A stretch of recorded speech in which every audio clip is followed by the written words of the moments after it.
Et on se retrouve pour une nouvelle interview dans le cadre de ce deuxième Retail Day en partenariat avec Bourse Direct. Le nom de la société, même si on va en reparler, vous la connaissez sûrement, parce que c'est un champion français. On va parler de son parcours boursier, mais son parcours industriel est assez spectaculaire. C'est une réussite industrielle. C'est Carmat. Je reçois Stéphane Pia, tu es le DG de Carmat, merci d'être là. Bonjour Marc. Alors c'est vrai que Carmat, tout le monde a l'impression de connaître, mais allez, on va te demander encore un exercice que tu fais très souvent. Explique-nous ce que fait Carmat. Alors Carmat, on s'occupe d'une maladie qui est en forte expansion, c'est l'insuffisance cardiaque avancée. Donc parce qu'on est de mieux en mieux traité, on vieillit de plus en plus longtemps, la première cause de mort maintenant dans le monde entier, c'est l'insuffisance cardiaque. Okay. Donc c'est l'incapacité pour le cœur de pomper assez pour fournir l'oxygène nécessaire au fonctionnement du corps. Et aujourd'hui, pour les gens qui sont en phase avancée, donc l'insuffisance cardiaque avancée, il n'y a pas de traitement. Donc certainement pour les 10-20 prochaines années, le seul traitement qui pourra fonctionner, qui est existant, c'est une machine, un dispositif médical. Il n'y a pas de traitement. Un cœur artificiel. Donc, tu dis, à part vous, enfin, avant d'arriver à la fin de la maladie, je comprends.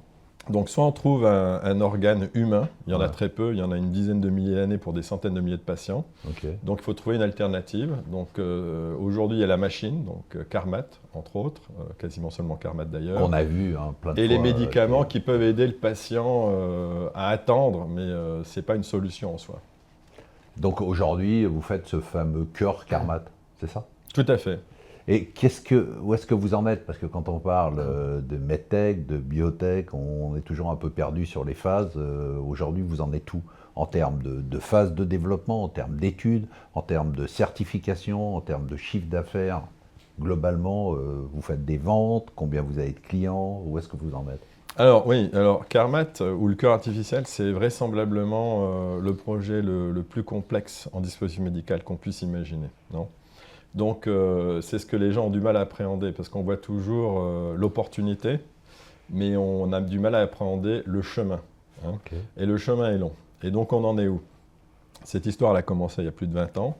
La société a été créée en 2008, donc il y a 16 ans. Et en 16 ans, on a fait beaucoup de choses. On est dans une position qui est unique, on en reparlera certainement. Donc, on a créé une vraie société qui fonctionne. Toutes les fonctions qu'on peut avoir dans une société, une usine. Et donc aujourd'hui, on commence la commercialisation avec une première indication, le pont à la transplantation. Donc aujourd'hui, on est le seul dispositif disponible en Europe et on a fini le mois de septembre hier et on a fait un très bon mois de septembre par rapport à ce qu'on voulait faire. On a fait 2 implantations en un jour hier, donc c'est également une première. Donc on commence à avoir des ventes qui commencent à augmenter. Donc un chiffre d'affaires aujourd'hui en termes de... J'imagine que vous avez toujours de la R&D parce qu'il faut toujours se développer, ou est-ce que le produit aujourd'hui est un produit abouti? Alors, quand je suis arrivé il y a 8 ans, donc on commençait vraiment l'histoire des implantations. Il n'y avait que 5 patients, maintenant on est quasiment à 80, donc on commence à accélérer. C'est ce que je disais, le produit était en devenir, et en général, au point où on était quand je suis arrivé, il faut au moins 10 ans pour stabiliser. Donc je suis là depuis 8 ans, et on est, je dirais, quasiment un produit prêt pour la solution permanente, pour toujours. D'ailleurs, c'est notre plan l'an prochain, c'est de commencer des implantations pour toujours. Donc ça veut dire que l'an prochain, on pense qu'on aura un produit qui pourra durer des années. Donc en termes de fiabilité, oui, on a résolu quasiment tous les problèmes. Grâce aux patients qu'on a traités la dernière année, qui sont un peu plus de 50, on a vu des petites choses qu'on est en train de régler, mais le produit l'an prochain, on pense qu'il pourra durer très très très très longtemps. Donc on a un produit stable. Donc là, vous avez 80 patients? Quasiment, oui. Qui ont été traités depuis le début. Ouais. C'est incroyable, non? Ben oui, parce que ce qui est incroyable, c'est qu'on a accéléré, parce que les gens, quand ils regardent l'histoire Carmat, d'où l'essoufflement du petit porteur, ce que je peux comprendre quand on ne connaît pas notre business et qu'on n'est pas un long haul investor, on peut penser que c'est long, mais ce n'est pas long. Surtout si on se compare aux autres, on va beaucoup plus vite. Et quand je suis arrivé en 2016, on avait 5 patients. Et là, la dernière année, on en fait plus d'1 par semaine. Donc ça commence logiquement à augmenter. Donc, on va traiter de plus en plus de patients. Quel est le bilan alors tu nous as parlé de mois de septembre, merci, mais le premier semestre, c'est passé comment? Alors le premier semestre, bon, le contraire aurait été décevant. On a fait 7 fois plus que l'an dernier, mais l'an dernier, c'était vraiment le début. Donc on affrontait un marché qui est nouveau pour une petite société, avec des médecins qui ne savaient pas comment appréhender l'achat, le budget, la sélection des patients, où trouver les patients, parce que même s'il y a beaucoup de patients, quand il n'y a pas de traitement, les patients, on les laisse mourir à droite à gauche. Quand il y a une thérapie, il faut dire, il y a une thérapie, il faut convaincre les gens qu'elle fonctionne, et une fois qu'ils sont convaincus, ils vont essayer de créer un parcours patient qui n'existe pas. Et c'est un peu là où on a été, je vais dire, un peu surpris. J'ai toujours l'habitude de dire, comme en anglais, on ne sait pas ce qu'on ne sait pas, we don't know what we don't know. Et c'est clair qu'on a vu qu'il y avait un problème d'organisation dans les hôpitaux. La bonne nouvelle, c'est qu'on a commencé à comprendre quels étaient les blocages dans les hôpitaux. C'est la raison pour laquelle on s'attend maintenant à une croissance plus soutenue. La preuve en est qu'hier, on a fait le 6e patient à Lille. Donc ça commence à être ancré dans certains hôpitaux. Et aujourd'hui, tu disais, vous avez, il y a quelques jours, annoncé le succès de votre augmentation de capital. Vous avez levé un peu plus de 10 millions d'euros. Tout à fait. Est-ce qu'aujourd'hui, ça te sécurise sur l'année 2024 Quelles sont les perspectives en matière de financement?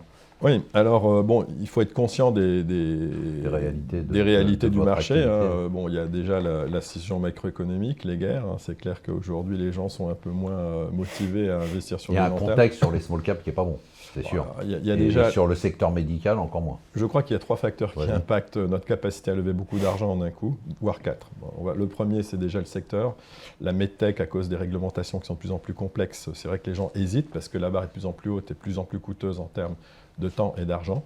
Tu me disais juste, c'est intéressant, excuse-moi en off, tu me disais, aujourd'hui, quelqu'un voudrait monter Carmat compte tenu du contexte réglementaire, c'est juste mission impossible. Ah oui, mais de toute façon, aujourd'hui, je ne serais pas venu chez Carmat, j'aurais dit que ce serait mission impossible de commencer de zéro.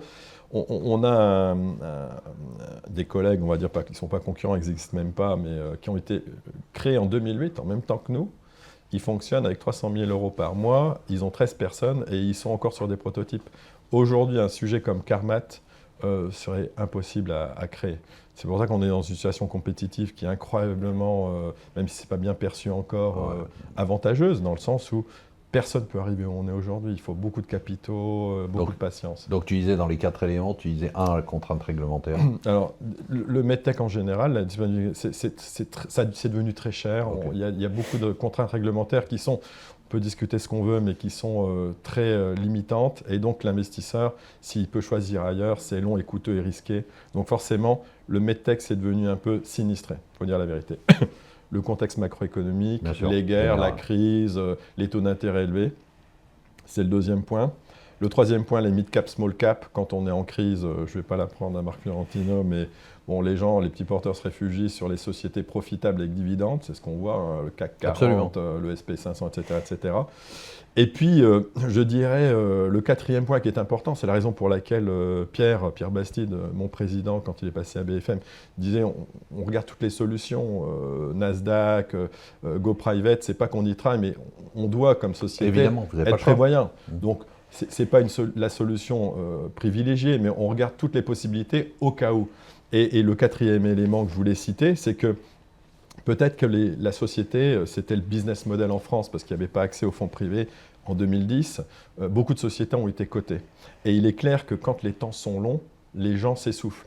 Et si on regarde la valorisation de Carmat aujourd'hui, avec tout ce qu'on a fait, même si on devait faire un multiplicateur des ventes, admettons qu'on fasse 10 ou 8 cette année, normalement, pour une société en croissance, c'est 15-20 fois. Et on est moins valorisé que ça. Donc clairement, il y a eu un essoufflement et il y a un problème de compréhension, de patience par rapport au développement d'une société mid-cap en medtech, en santé, pas en France, en Europe. Ouais, donc tu as répondu à ma question. Ma question, c'était de dire, est-ce que tu as le sentiment que le marché à la fois comprend votre activité? Je crois que maintenant il la comprend. Il ne comprend peut-être pas ces cycles longs, mais il sait ce que vous faites. Mais par contre, est-ce que le marché a la bonne appréciation de votre société? On peut dire non. Non, parce que si on prend la position de notre société, non. On prend les forces d'une matrice de porteurs classiques sans faire de stratégie. Il y a un marché qui est incommensurable. Il n'y a pas de concurrence. Au niveau clinique, on ne sait pas qui pourra un jour, ou très prochainement, c'est-à-dire en moins de 10 ans, arriver à des résultats comme les nôtres, où on n'a pas de complications cliniques, où la qualité de vie est incomparable, dans le sens où on a un patient, je ne vais pas dire où, qu'on veut transplanter rapidement parce qu'on est approuvé pour le pont, donc on ne va pas le faire durer 2-3 ans, parce qu'on ne sait pas si la prothèse actuelle, demain on le sait qu'elle durera des années, mais aujourd'hui on est approuvé pour le pont, donc la transplantation après Carmat, et le patient veut rester sur Carmat. Mais ce n'est pas le premier, parce qu'il est bien, et c'est assez unique. Il sait que le cœur Carmat lui donne un confort qui est incomparable. Donc il est clair que le marché incommensurable, une solution unique, des médecins qui veulent le faire, qui doivent passer la barrière de l'organisation en interne. Et ils vont le faire. Je citais Lille qui en a déjà fait 6. La Pitié, on en a fait encore un hier, ça commence. Donc, on est dans une situation unique. On ne voit personne qui pourra arriver au niveau technologique et financièrement. C'est juste un problème de temps. C'est un problème de temps et d'argent. Et d'argent.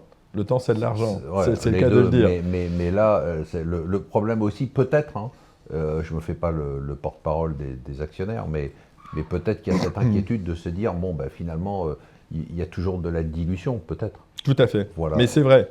Et la dilution, c'est surtout quand le cours est sous pression. Et le fait est, et c'est pas... c'est des discussions que j'ai fréquemment avec mes actionnaires, les plus grands, même les plus petits. Je suis très content.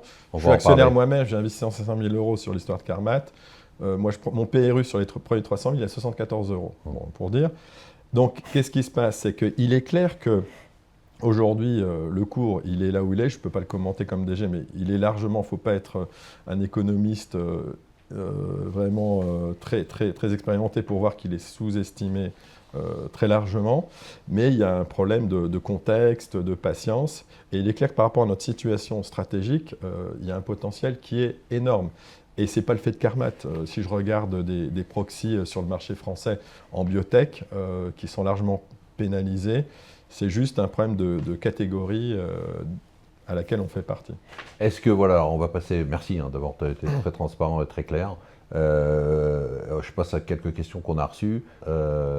Pourquoi on voit une vraie montée en puissance du nombre d'implantations? Pourquoi vous n'accélérez pas? Alors, c'était un peu la déception parce que Pierre, justement, il qualifiait, pour la même question qui lui avait été posée à BFM, pourquoi on est en dessous des attentes initiales, hein, qu'on a nous-mêmes communiqué au marché. Alors, il parlait un peu d'enthousiasme ou de naïveté, c'est une manière de le qualifier, mais ce n'est pas de la naïveté, c'était juste de l'apprentissage, pour un peu requalifier. Et enthousiasme, c'est l'enthousiasme que nous communiquaient les médecins. Parce que quand on demande aux médecins, ils vous disent « on ne sait pas quoi faire, on a besoin d'un cœur artificiel ». Mais force est de constater, et certainement depuis le Covid, les hôpitaux, et on travaille en majeure partie avec les hôpitaux publics, ils ont été très impactés par le Covid, le manque de personnel. Il y a un hôpital sur 10 en France qui est dans notre étude qui va très fort, qui n'a jamais recruté un patient, et c'est un des plus gros hôpitaux français. C'est seulement parce qu'il manque de personnel. Donc ça, c'est quelque chose qu'on va réussir à pallier une fois que notre programme sera inséré. Aujourd'hui en France, on a 3 hôpitaux qui ont fait plus de 5 patients. Et eux, maintenant, c'est devenu une routine. Donc c'est ce qu'on fasse partout. Stéphane, merci beaucoup. Je rappelle que tu es le DG de Carmat. C'est une formidable aventure industrielle, technologique, médicale. Et on te souhaite que ce soit aussi une superbe aventure boursière. C'est comme pour Apollo, failure is not an option. Donc on va y arriver. Merci Marc. Et nous, on se retrouve tout de suite pour une nouvelle interview.